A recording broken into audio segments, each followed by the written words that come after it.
윤고은의 EBS 북카페 2부로 건너왔습니다. 북카페 초대석 오늘은 엄마가 된다는 것, 엄마로 산다는 것의 과학, 실제 몸으로 겪고 체득한 인간 생물학의 세계를 담은 엄마 생물학을 출간한 이은희 작가와 함께합니다. 잠시 소개를 해드리면요. 한국 대표 생물학 커뮤니케이터이자 과학 저술가로 하리하라라는 필명으로 활동하고 있고요. 하리하라의 생물학 카페, 하리하라의 과학 블로그, 미래를 읽다 과학 이슈 등 다수의 과학 시리즈와 하리하라의 사이언스 인사이드 등의 책을 썼습니다. 지금은 북카페에 나와 계십니다. 이은희 작가님 안녕하세요. 네, 안녕하세요. 북카페에 진짜 오랜만에 오시는 거죠? 네, 제가 좀 전에 말씀해 주셨던 사이언스 인사이드 맞아요. 소개 때 한번 오고 벌써 거의 6년 만이네요. 그러니까요. 네. 제가 여기 오고 나서 정말 초반에 네. 작가님 뵀던 기억이 있는데 이번에 또 엄마 생물학, 네. 내 몸을 누군가와 나눈다는 것을 들고 오셨습니다. 이 책을 저도 너무 잘 읽고 문장 카펫으로 얼마 전에 깔았던 적이 있는데 네, 저희 듣고서 너무 감동했습니다. 그래요? 네. 네. 최진호 카페인님이 이렇게 사연 주셨어요. 아, 북카페에서 언젠가 카페 깔아주셨을 때 인상 깊어서 아내에게 선물해 줬어요. 너무 잘 읽었다고 했었는데 오늘 북카페 들어보라고 해야겠네요 하셨습니다. 혹시 같이 읽으시면 훨씬 좋은 책이거든요. 아, 선물만 하고가 예. 아니라 왜냐하면 엄마 생물학이라고 붙이긴 했지만 네. 사실은 아빠와 함께 있는 엄마 생물학이거든요. 그렇죠. 네. 맞아요. 그래서 같이 중요한 것 같아요. 읽으셨으면 좋겠습니다. 아, 그리고 임주왕님 아까도 사연 주셨는데 모두에게 정말 좋은 책 엄마 생물학 너무 반갑다고 사연을 주셨습니다. 아, 엄마 생물학 이 책 어떻게 세상에 나오게 됐는지. 사실 책에도 나왔지만 네. 제가 조금 남들하고는 좀 다른 경험으로 아이를 얻었거든요. 네. 저는 새 아이를 키우고 있는데요. 전 사실 생물학을 전공을 했었고 그래서 생물학에 대해서 꽤 알고 있다고 생각을 했었거든요. 네. 근데 막상 제가 아이를 갖고 그다음에 아이를 낳고 기르는 과정에서 보니까 굉장히 생물학적 내용들이 많은데 제가 책으로 배웠던 그 생물학적 내용과 제가 지금 현실에서 몸으로 겪고 있는 이 생물학적 상황이 너무 다른 거예요. 사실 항상 책에서 보면 항상 표준이라든가 보편적인 네. 얘기들이 나오고 그렇죠. 통계값이 나오잖아요. 그런데 사람들은 다 그 표준에서 벗어나길 수도 있고 그다음에 통계값이 항상 들어가지도 않을 수도 있고 그렇죠. 개인마다 다 다르잖아요. 이 관극의 차이에서 내가 지금 잘하고 있는 게 맞나? 내가 이게 정말 맞는 건가? 이런 고민들을 자꾸 하게 되더라고요. 네. 그래서 그런 식으로 책에서 배운 생물학과 몸으로 겪은 생물학 사이에서 괴리를 좀 더 좁혀나가면서 내가 정말 행복할 수 있는 생물학이 무엇일까를 고민하게 됐고 그 내용들을 이제 글로 쓰기 시작했던 것이 이렇게 책으로 나오게 됐습니다. 그러니까 이 책의 띠지에도 보면 교과서도 노벨상 수상자도 유튜브도 가르쳐주지 않은 비밀스러운 생물학이라고 이제 엄마 네. 생물학 얘기가 나오고 있는데 지금 말씀하셨지만 왜 책에서는 그냥 일부만 네. 표준 사례 조금만 이렇게 보여주는 식으로 왜 이렇게 많이 풍성하게 다루지 않았을까요? 이 임신과 출산과 양육의 역사가 굉장히 길었는데도 그렇죠. 사실 이게 너무 다양하기 때문이거든요. 사실 개인마다 다 상황이 다르고 개인마다 체질도 다르고 그다음에 네. 겪는 그런 환경 다 다르기 때문에 이게 정말 많은 경우의 수가 있고 임신 출산을 겪은 여성의 수가 뭐 예를 들어서 뭐 몇십만 명, 몇백만 명이라면 네. 그만큼의 사례들이 있거든요. 그런데 사실 이것이 학문이 되려면 어쨌든 간에 통계나 표준화 시킬 수밖에 없거든요. 그렇죠. 그러다 보니까 그게 근데 교과서에 실리면서 이것만 전부이고 이게 소위 말하는 정상이라는 뜻이 되잖아요. 근데 우리는 항상 이렇게 어떤 기준이 생기면 그것과 다르면 비정상이지 않을까를 고민하게 되는데 사실 네. 그런 이야기들을 그런 것이 꼭 비정상도 아니고 그래서 제가 책에서 맨 앞에 부분에 당신이 겪는 모든 것은 자연스러운 일이다 네. 라고 얘기하는데 생물이 겪는 일이 부자연스러울 수가 없거든요. 그렇죠. 나는 자연적인 존재니까. 그렇죠. 그래서 그 경험들 자체를 고유하게 받아들이셨으면 좋겠다라는 생각으로 이 책을 썼습니다. 여기 보면은 이제 새 아이 임신 출산 얘기도 있고 또 아이의 사진도 있고 막 이러니까 조금 더 그 전에 쓰셨던 하리하라 시리즈와는 네. 조금 다른 느낌으로 각별한 책이 될 수밖에 없었을 것 네. 같아요. 작가님께도. 사실 그 전에 썼던 책들은 기존의 자료들을 정리해서 네. 사람들이 읽기 쉽고 그다음에 소화하기 쉬울 정도로 풀어낸 책이었다면 그러다 보니까 제가 쓰긴 했지만 제가 저만의 고유의 책이라는 생각은 사실 조금 덜 들었었거든요. 그런데 네.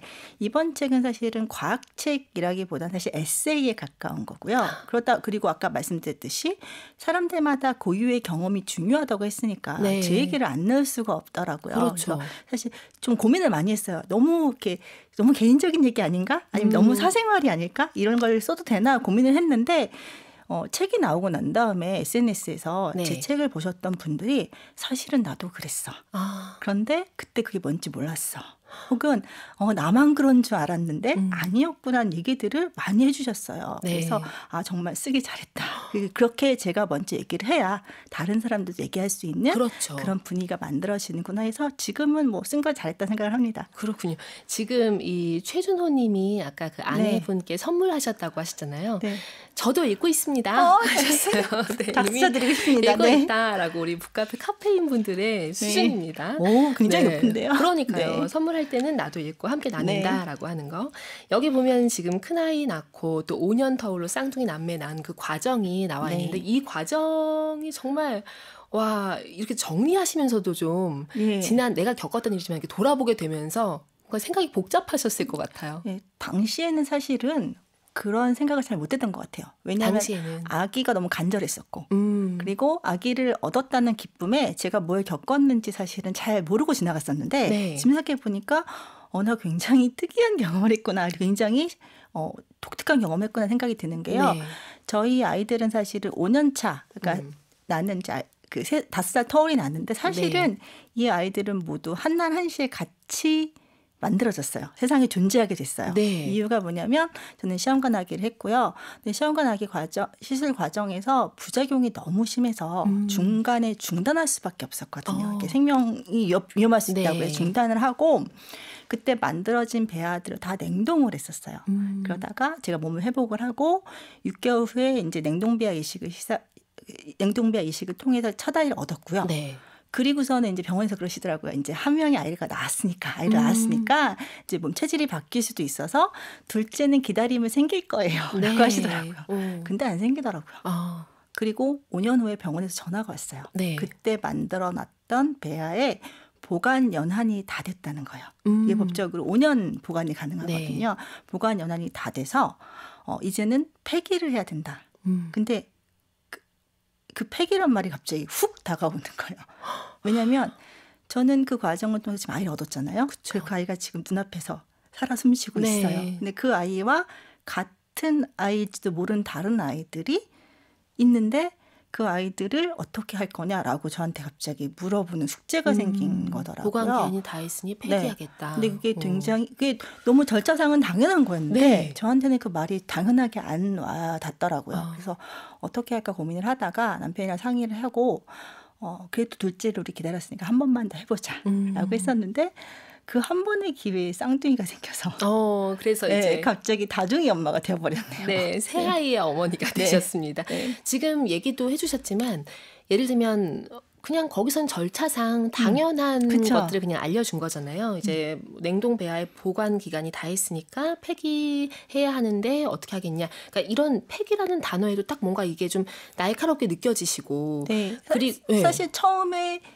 분명히 동의서를 썼고 저도 네. 그 수없이 많은 서류에 사인을 했을 때도 분명히 그 서류에서도 그 단어가 있었거든요. 근데 그 당시에는 5년이라는 시간이 굉장히 멀게 느껴졌고 그쵸. 그래서 그런 생각을 못했던 것 같아요. 네. 근데 나중에 보니까 이때 결국 보관 연한이 다해서 폐기해야 된다라는 말을 뭐 좀 다른 반어로 쓸 수 있는 게 없을까라는 생각들을 하게 되더라고요. 이게 생명이라는 게 들어가게 되니까 우리가 생각하는 기존의 다른 것들과 좀 다르게 접근을 해야 된다. 그쵸. 생각이 들었죠. 이게 또 생명에 대한 것을 다루는 일, 그러니까 네. 생물학자시기도 하고 또 과학 저술가이기도 하고 엄마이기도 하기 때문에 그런 부분이 더 예리하게 좀 포착된 것이 아닐까 싶은데 책에 보면 우리가 그냥 습관적으로 많이 하는 말 자연분만 이런 네. 말 할 때도 자연분만의 그 자연이란 말이 또 내 마음을 콕 찔렀다고 네. 쓰고 계세요. 뭐가 자연스러운 것일까에 네. 대한 것으로 또 페이지가 쭉 진행이 되거든요. 왜냐하면 제가 아이를 가질 때 사실은 굉장히 자연적으로는 불가능한 방법으로 아이를 가졌잖아요. 네. 사실 저는 그래서 저희 아이들은 현대의학의 산물이라고 얘기를 하거든요.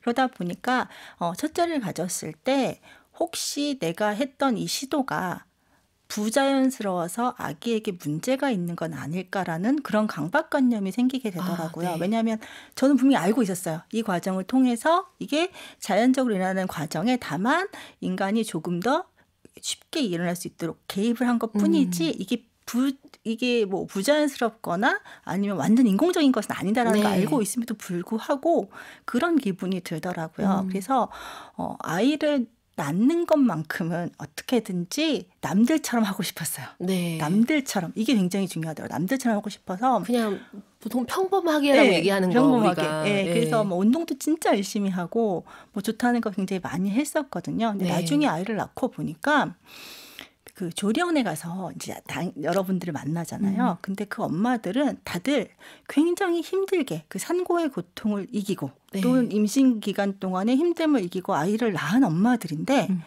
와서 저마다 다 격정을 하는 거예요. 누군가는 뭐 젖이 잘 안 돌아서, 누군가는 분만 시간이 너무 지체가 돼서 아기가 태변을 먹어서, 뭐 혹은 누군가는 아기가 거꾸로 있어서 뭐 이런 식으로 하면서 혹시 내가 뭔가를 잘못해서 이게 부자연스러운 일이 일어났고 아기한테 문제가 되는 게 아닐까, 내가 잘못한 게 아닐까라는 생각들을 너무 많이 하고 계시는 거예요. 그래서 그걸 보면서 자연스럽다는 게 과연 뭘까? 우리는 자연에서 일어나는 일만 자연스럽다는 생각을 하고 그것에 반대되는 부자연스럽다라는 말을 뭔가 나쁜 거, 옳지 않은 거, 잘못된 걸로 받아들이는 게 아닐까. 사실 자연스러운 것은 그냥 일어나는 일이라면 그 자연스러운 것이 아닌데 일어난 일들은 다 부자연스럽다고 해서 그것이 옳지 못하거나 혹은 나쁜 거라고 치부할 수 있는 일인가 라는 생각들을 하게 되더라고요. 근데 그 과정에 느꼈던 거는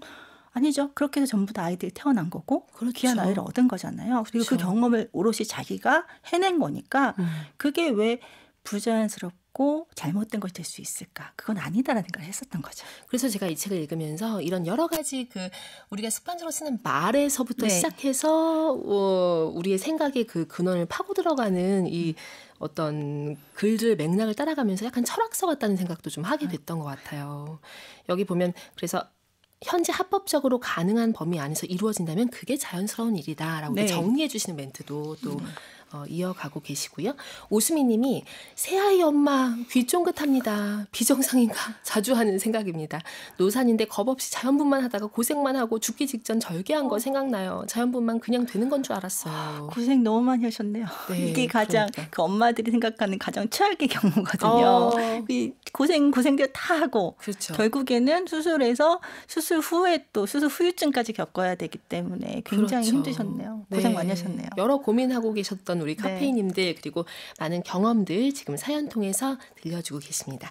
음악을 한 곡 듣고 갈게요. 첫 번째 곡 무엇으로 골라오셨나요? 네, 김지표님이 부른 천국을 꿈꾸며를 골라왔는데요. 이 내용을 들어보시면 아시겠지만 정말 단란하고 행복한 과정을 그리고 있거든요. 사실 이런 모습을 제가 그리고 싶어서 그 아이를 낳고 생각하는 걸 겪었는데 모든 가정이 다 이 모습은 아니었지만 적어도 이 노래에서 그리는 행복한 기분만큼은 모든 가정에 깃들었으면 좋겠어서 이 노래를 가져왔습니다. 바람을 담아서 갖고 오셨네요. 김진표, DJ 렉스가 함께한 곡 듣고 가시죠. 윤고은의 EBS 북카페 목요일 2부 초대석. 오늘은 사이언스 북스에서 나온 엄마 생물학, 내 몸을 누군가와 나눈다는 것을 출간한 이은희 작가와 함께하고 계십니다. 0513 쓰시는 카페인님, 저도 41세, 43세에 시험관하고 자연분만, 그때 고통은 죽음을 직감할 정도였습니다. 지금도 아이가 잘못되면 내가 뭘 잘못했는지 곱씹어 봅니다 하셨어요. 그러시면 안 돼요. 그 아이를 낳으려고 고생하신 것 자체가 아이한테 정말 많은 걸 하신 거고 0513님이 잘못하신 게 아니라 그럴 수밖에 없는 일이다라고 생각을 하셔야 오히려 아이와 좀 더 오랫동안 좋은 관계를 유지하실 수 있을 거예요. 그 말이 또 되게 희망을 주는 말인데 지금 근데 이게 좀 자연스럽게 이런 분위기가 되는 것 같긴 사실은 하죠. 그 많은 이 난임 카페에 계신 네. 분들이 계시거든요. 저도 한동안 굉장히 오랫동안 들락거렸는데 거기 계신 분들이 다 그래요. 정말 아기를 갖고 싶어서 네. 여러 가지 시술들을 많이 하시는데 막상 아기를 가지게 되면 그 시술들 때문에 아기한테 뭔가 해가 가는 게 아닐까 너무 걱정을 많이 하세요. 근데 어쨌든 다 검증된 거고 이미 오랫동안 한 거니까 네. 그 생각하지 마시고 그리고 내가 잘못한 게 아니라 나는 최선을 다했다라고 그쵸. 생각하시면 좋을 것 같습니다. 그렇죠. 아까 나는 최선을 다해서 나았다. 네. 예, 그걸로 이제 된 거다라고 하시는 거 이게 참 힘이 될 것 같습니다. 박주영님, 저는 첫째 딸 병원 가서 25분 만에 나와서 어디 가서 명함을 못 내밀어요. 남성분들은 아예 이런 것도 경험 못 하시는데요. 아. 그리고 10달 동안 몸에 가지고 계셨잖아요. 25분 만에 나왔다고 명함 못 내미는 거 아니다. 아니죠. 10달 10달 동안 몸에 그러네요. 품고 계셨는데. 그러네요. 10달 동안 아이를 품고 있었다라고 하는 거. 그건 다 똑같은 거잖아요. 그렇죠. 그 기간에 대해서는 생각을 안 하시면 안 되죠. 충분히 고생하셨습니다. 이 책에 보면은 그 임신 기간 동안 그 여성의 몸이 어떻게 바뀌는지가 또 자세히 나와 있거든요. 배가 늘어난다 이렇게만 생각했었는데 배 근육이 갈라지기까지 하던데요. 사실 우리 몸이 겉으로 보기에는 굉장히 매끈해 보이지만 피부 아래 뭐 근육층도 있고 지방층도 있고 근막도 있고 복막도 있고 굉장히 많잖아요. 근데 거기에 아기가 들어가서 자라기 시작하면요. 왜 우리 조금만 발목 같은 데 삐어도 근육 살짝만 늘어나도 굉장히 아프잖아요. 그쵸. 근데 배의 근육은 엄청나게 늘어나는 거거든요. 그러다 보니까 이게 잘못하면 찢어질 수가 있어요. 배 근육이 찢어질 수 있다. 그러다 보니까 이게 자연스럽게 그 배 근육이 찢어져서 손상을 입는 것을 막기 위해서 배 가운데 그러니까 배꼽에서 중심으로 세로 부분에 배 고등근이 분리가 됩니다. 찢어지는 게 아니라 근육이 덩어리째 분리가 되면서 공간이 생겨요. 그래서 우리 몸을 보호할 수 있게 되는 거죠. 이런 식의 참 우리가 진화상 우리 여성의 몸을 그러니까 우리의 몸은 사실은 나 혼자서는 원래 1인용이잖아요. 그쵸. 그런데 태아를 몸속에 품고 있게 되면 누군가 나눴어야 되잖아요. 그 과정에서 분명히 불편하고 여러 가지 문제들이 생길 수가 있거든요. 그런 것들을 최소화하기 위해서 다양한 전략들을 가지고 진화를 해왔습니다. 와, 이 배 고등근 얘기하실 때 책에서 이 부분을 봤을 때 좀 흥미로웠던 게 정말 아이가 이제 태아가 몸 안에 생기면 태아에게 그 모체가 많은 것을 다 주잖아요. 진짜 아낌없이 주게 되는데 함께 가기 위해서 최선을 찾은 그런 흔적처럼 느껴지더라고요. 배고등근. 그것도 있고 여성의 척추도 모양이 다르거든요. 왜냐하면 이렇게 배를 내밀고 걸어보시게 되면요. 허리에 굉장히 무리가 가요. 그렇죠. 그걸 몇 달 동안 하게 되면은 사실 이 척추에 문제가 생길 수가 있거든요. 그래서 여성의 척추뼈 모양은 남성하고 달라서 배가 나왔을 때도 좀 더 안정적으로 걸을 수 있게 하는 모양으로 가지고 있습니다. 그러니까요. 아까 전에 카페인 박주영님 25분 만에 나왔다라고 하시면 사실 25분 앞에 거의 10달 가까운 시간을 붙여야 한다는 거. 너무 깜짝 우리가 잊을 법한 부분을 또 짚어주셨습니다. 신민호님은 임신과 출산 과정에서 여성의 몸은 누구의 것인지 혼란스러울 때가 많아요. 17년 전 양수 과소증으로 인공 양수를 넣고 6주간 누워만 있던 아내를 보며 많은 생각을 했었네요. 엄마의 희생과 고통 감수는 당연한 것처럼 말하는 사람들 사이에서 몸의 주체는 의사인지 가족들인지 미지의 생명체인지 헷갈리더군요 하셨어요. 사연에서 느껴집니다. 사실 저도 비슷한 경험을 했는데 저는 임신 31주차 때 갑자기 그 피가 비치고 조기 수축이 오는 바람에 저도 이제 그 수축 억제제를 맞고 입원한 적이 있었거든요. 그 과정에 수축 억제제를 맞고 입원을 하게 되면 그냥 침대에서 누워만 있어야 돼요. 혹시 일어나면 이제 체중이 걸려서 중력이 걸려서 아기들이 내려올 가능성이 있기 때문에 계속 누워 있어야 되는데 배가 정말 이렇게 부른 상태에서 침대에 가만히 누워있기만 하는 건 엄청나게 힘든 일이거든요. 그렇죠. 그런데 아기를 위해서 버티면서 그 생각을 많이 했어요. 특히나 약물 부작용으로 심장도 엄청나게 빨리 뛰고 하면서 나의 몸은 과연 누구의 것일까라는 생각을 하게 됐는데 결국에는 그 새로운 생명을 낳기 위해서 내가 그 고생을 감수하는 거고 기꺼이 참아내는 거잖아요. 근데 다만 나는 그렇기 때문에 기꺼이 참아내지만 주변에서 그걸 당연한 것으로 여기지는 않았으면 좋겠어요. 충분히 희생하고 있다는 걸 이해해주고 인정을 해줬으면 좋겠어요. 아니면요 너무너무 힘든 과정이거든요. 그렇죠. 그것들을 뭐 대신 겪어줄 수는 없겠지만 마음으로라도 알아주고 위로해주고 그다음에 인정해주고 정말 힘든 일을 겪고 있지만 잘 버텨내고 있다라고 응원해 주시면 그 기간을 좀 더 쉽게 견뎌내실 것 같습니다. 특히 가까운 사람들이 그쵸. 상처를 주는 경우가 많죠. 사실 먼 사람들은 나랑 별로 관계가 없기 때문에 맞아요. 상처를 줄 일도 없지만 가장 가까운 사람들이 이렇게 자꾸 부딪히니까 그 한마디가 그렇게 걸릴 수 있고요. 또 그런 분들도 사실 별 의미 없이 얘기하실 때도 많아요. 그리고 그 의미 없이 얘기할 때가 어디서 들어왔던 오랫동안 우리를 지배했던 생각들에 기인하는 경우가 많잖아요. 네, 그러니까 그런 것도 이해하시고 만약에 거기에 상처를 입으셨다면 그것이 상처가 되었다는 것도 표현을 해주셨으면 좋겠어요. 그래야지만 상대는 모르는 경우도 많거든요. 네, 그렇죠. 그러니까 표현을 해주셔야 다음에는 그런 일이 안 일어나겠죠. 더 많은 상처 생성을 막기 위해서 얘기를 하라. 이 책에 보면 수치, 그러니까 여러 가지 다른 책이나 영화나 이런 것들을 인용하면서 이제 생각을 펼쳐내시기도 하는데 예를 들면 임신 그 출산 과정에서 여성의 수치심, 굴욕감 이런 것들을 느끼는 것에 대한 것도 사례를 많이 적어두셨어요. 지금 하신 얘기랑도 다 맞닿아 있는 것 같습니다. 사실 이 책에서 보면은 그 철학자들은 모욕감하고 수치심을 구별을 하더라고요. 모욕감이나 수치심이나 누군가 나한테 상처를 준 거지만 나는 그럴 말을 들을 만한 그런 위치가 아닌데 나에게 상처를 주면 모욕감을 느끼고 상대한테 분노를 하게 되는데요.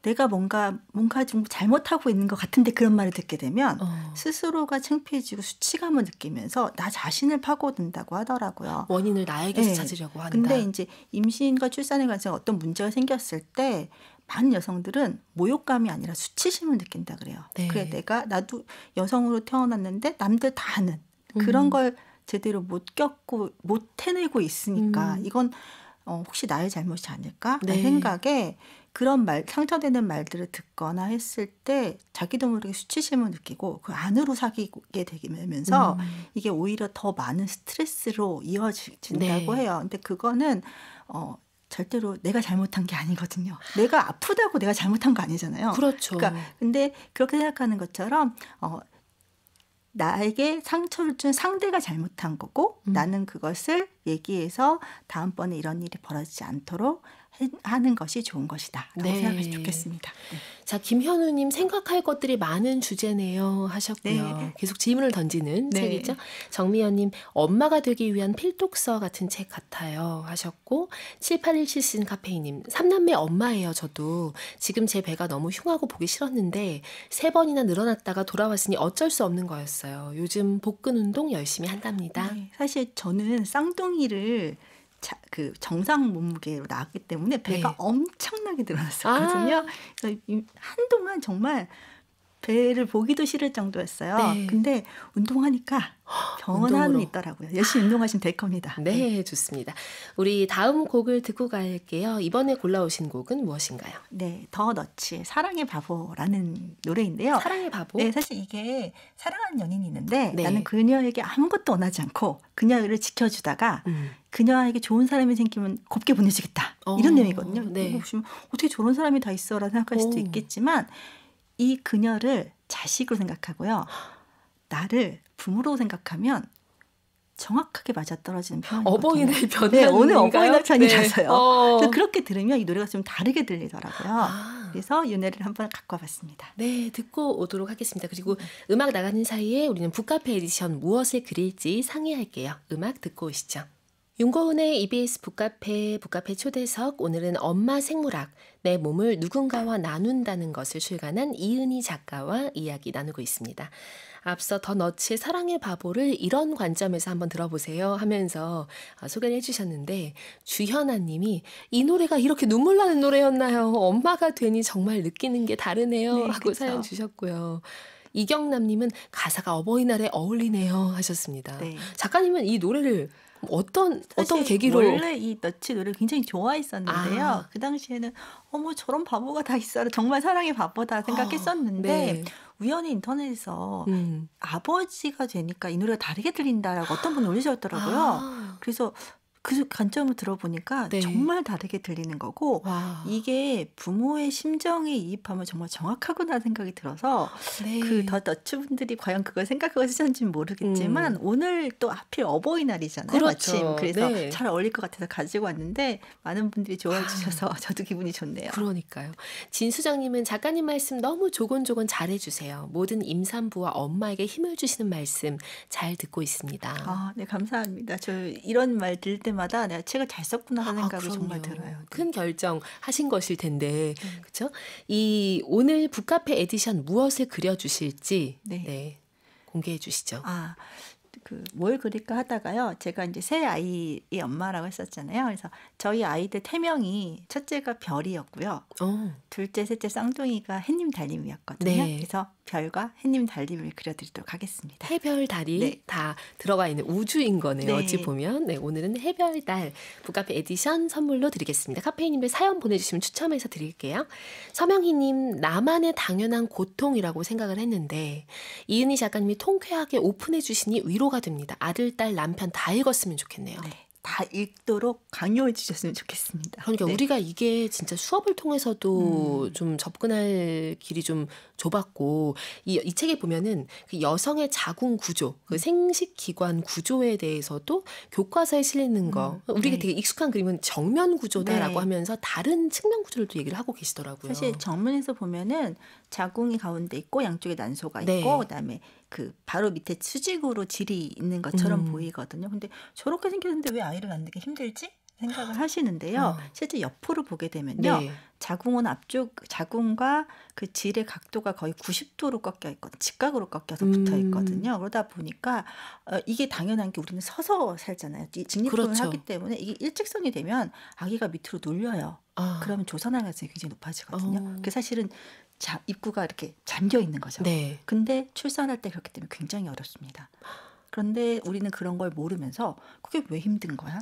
다 하는 거 아니야? 생각한데 그 과정이 우리가 아기를 끝까지 보호하고 그다음에 낳기 위해서 어쩔 수 없이 진화적으로 그렇게 선택이 되었는데 그 과정이 사실 상당히 몸에 무리가 될 수 있는 쪽으로 진화를 해왔다라고 생각하시면 됩니다.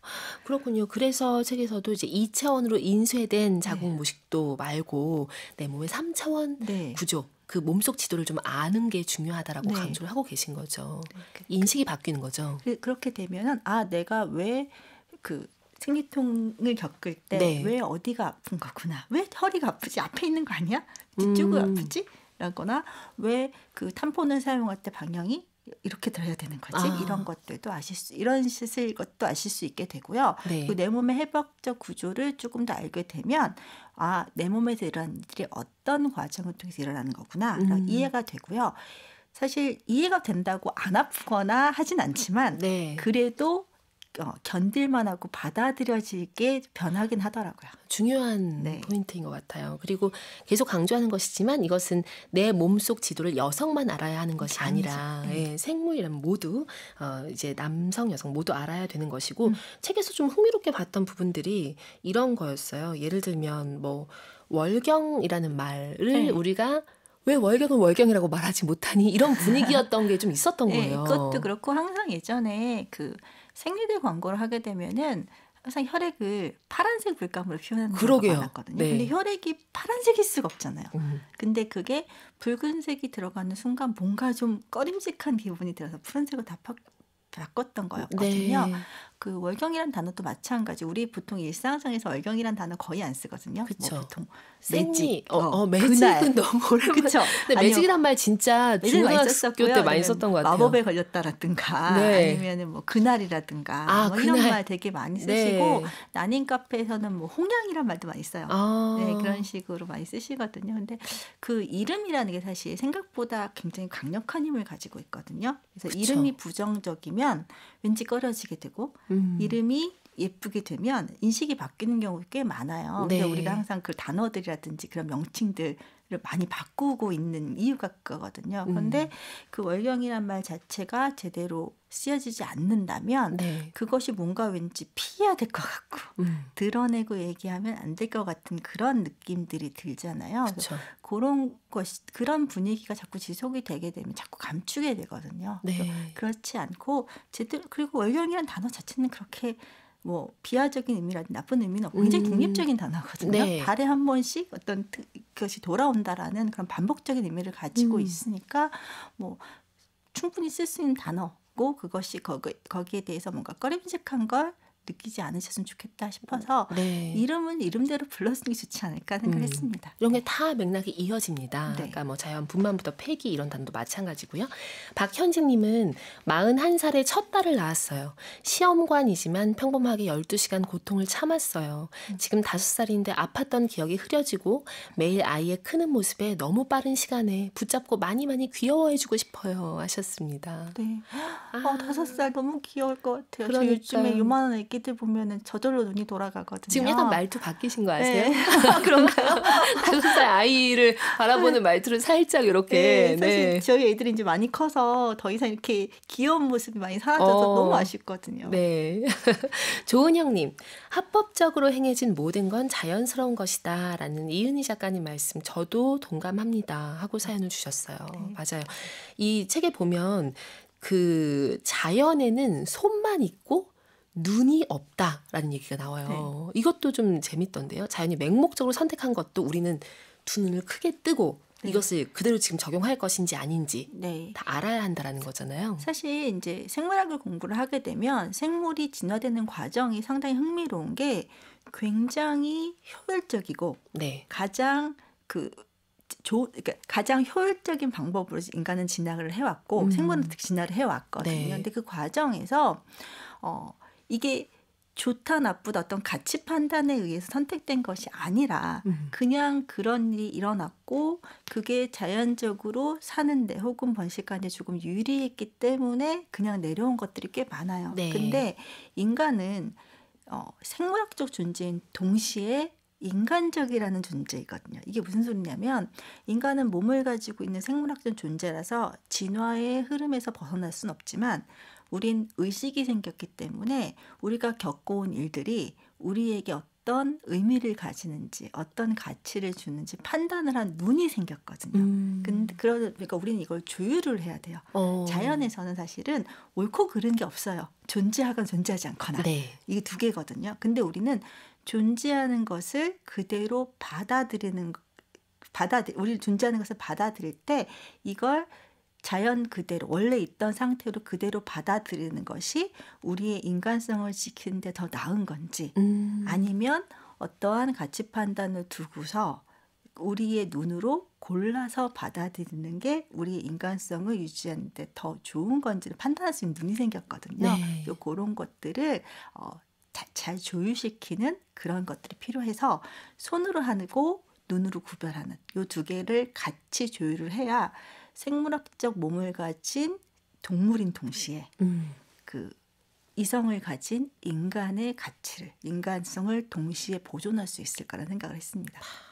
그러면서 이런 얘기도 하셨어요. 우리는 더 이상 굉장히 통쾌함도 느껴지는 문장이었는데 30만 년 전 사바나 평원에 살던 소규모의 유인원 그런 그룹이 아니다. 그런 존재가 아니다. 그렇죠. 지금 우리가 신경 쓸 거는 이제 그런 그때의 기준하고는 다르다라는 거잖아요. 사실 많은 분들이 우리는 원래 그때 구석기 시대 이후로 하나도 바뀌지 않았다라고 얘기를 많이 하세요. 근데 실제로 몸은 많이 안 바뀌었어요. 그러니까 진화 과정에서 생물의 진화 과정에서 30만 년이라는 시간은 그렇게 긴 시간이 아니거든요. 그러니까 우리의 유전적 특질이라든가 몸의 구조 자체가 바뀌진 않았어요. 그러니까 우리는 여전히 그 몸을 가지고 살아가지만요. 30만 년의 인간의 역사 또는 문명의 역사에 대비해 보면 어마어마하게 긴 시간이거든요. 그렇죠. 우리는 지난 100년간 어마어마한 변화를 겪으셨잖아요. 그 각각의 시간의 흐름이 다를 뿐이에요. 그 시간의 다른 흐름을 우리는 동시에 살고 있기 때문에 이걸 조율을 하셔야 된다. 그런 생각을 드리고 싶었습니다. 좋습니다. 우리 음악 한 곡 듣고 갈게요. 이번에 골라오신 곡은? 예, 왁스의 황혼의 문턱인데요. 네. 제가 가장 좋아하는 노래예요. 왜냐면 축복받으며 태어났고 네. 그다음에 사랑을 받으며 자라서 그 사랑을 줄주하는 사람이 돼서 살아가는 그 모습이 제대로 살아간다는 게 이런 게 아닐까?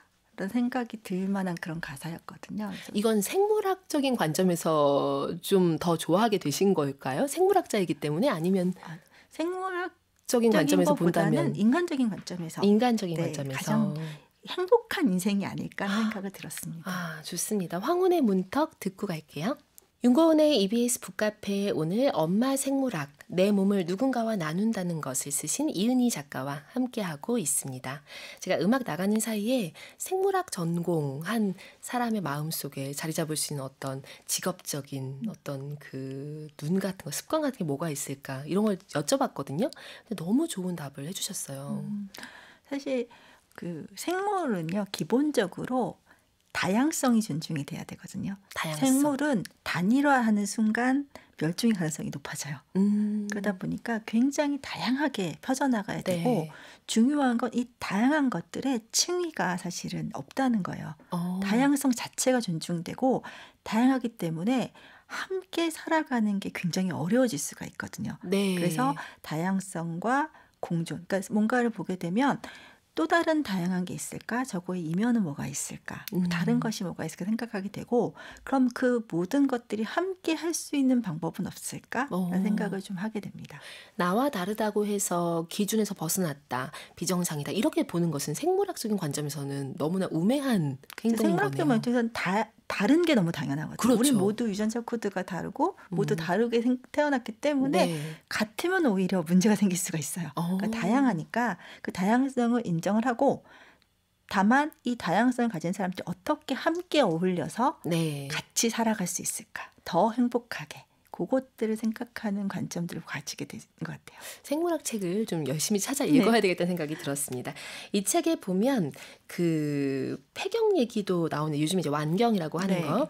여기 보면 좀 재미난 게 47세에서 48세 정도의 이제 중년기의 그 불행감이 정점에 이르는 시기가 이게 도표로 나와 있더라고요. 네. U자형으로. 네, 그렇죠. 근데 그 시기가 이제 여성의 그 폐경기, 완경기랑 이제 겹쳐서 네. 그 인과관계에 대한 것들을 우리가 좀 오해하는 경우가 있다. 이렇게 밝혀두고 계시던데요. 근데 사실은요.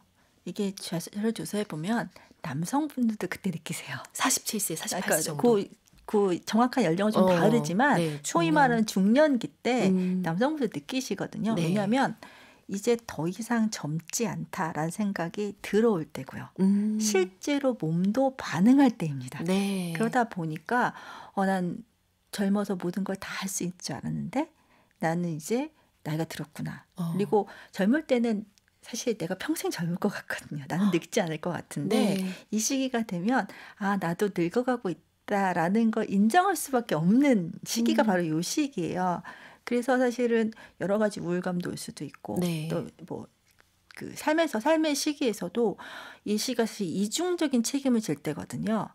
아이들을 키워야 되고 그렇죠. 그다음에 부모님들은 연로하셨기 때문에 사실 책임감도 굉장히 많고 네. 여러 가지 책임도 져야 되는데 몸은 예전 같지 않고 그래서 사실은 힘든 시기거든요. 근데 여성들은 이때 눈으로 보이는 그 폐경이라는 그 과정, 그쵸. 즉 계속해서 평생 동안 약간 애증의 대상이 되긴 하지만 이런 과정이 끊어지는 게 눈으로 보이면서 나는 더 이상 젊지 않구나가 너무 직관적으로 오는 거예요. 네. 그러다 보니까 더 그럴 수가 있는데 이 시기는 누구에게나 그런 시기라고 생각하시면 남녀 되고요. 상관없이. 오히려 재밌는 건 뭐냐면 이 시기가 지나서 50대 후반 60대로 가게 되면 오히려 인생의 만족감, 행복감의 수치는 더 높아진다고 합니다.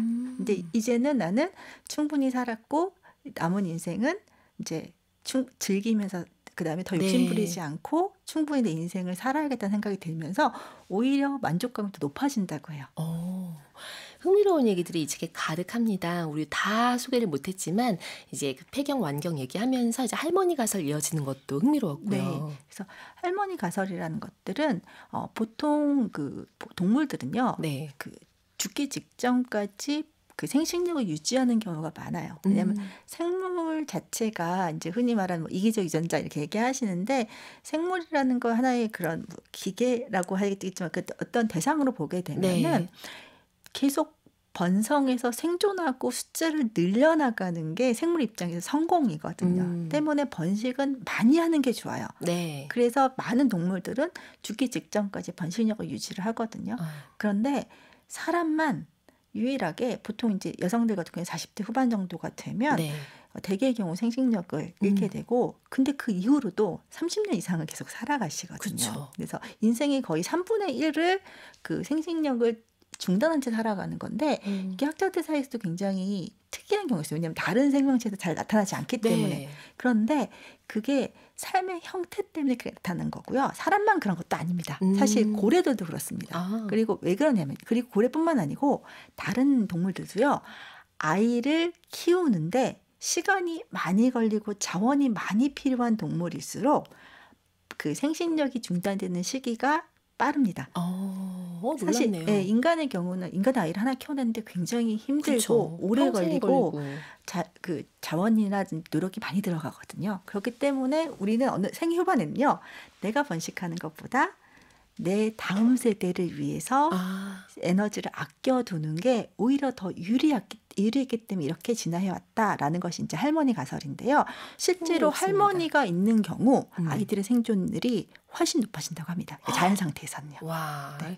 오늘 나눈 얘기 너무 흥미롭죠. 근데 다 하지 못했습니다. 책에 있으니까 카페인을 네. 책으로 꼭 살펴보시기 바랍니다. 오늘 책 선물 드릴 분들 발표할게요. 7700 쓰시는 카페인님, 박현진님, 하아영님, 박주영님 네 분입니다. 북카페 홈페이지 오셔서 선물방에서 이름, 명단 확인하시고 거기다가 책 받으실 주소, 연락처 남겨주시기 바랍니다. 보내드려야 합니다. 네, 오늘 어떠셨어요? 오늘 사실 오랜만에 와서 라디오에 오랜만에 와서 혹시 제가 뭔가 실수하는 게 아닐까 떨리는 거 아닐까 생각했었는데 작가님이 너무 편하게 대해주셔서 잘 얘기했고요. 그리고 독자분들도 너무 좋은 얘기 많이 해주셔서 힘을 얻고 갑니다. 네, 힘도 많이 주셨습니다. 감사합니다. 네, 감사합니다. 오늘 끝곡은 이석훈의 너였구나로 준비했습니다. 이 곡 들으시면서 카페인님들 오늘도 고운 하루 만드세요.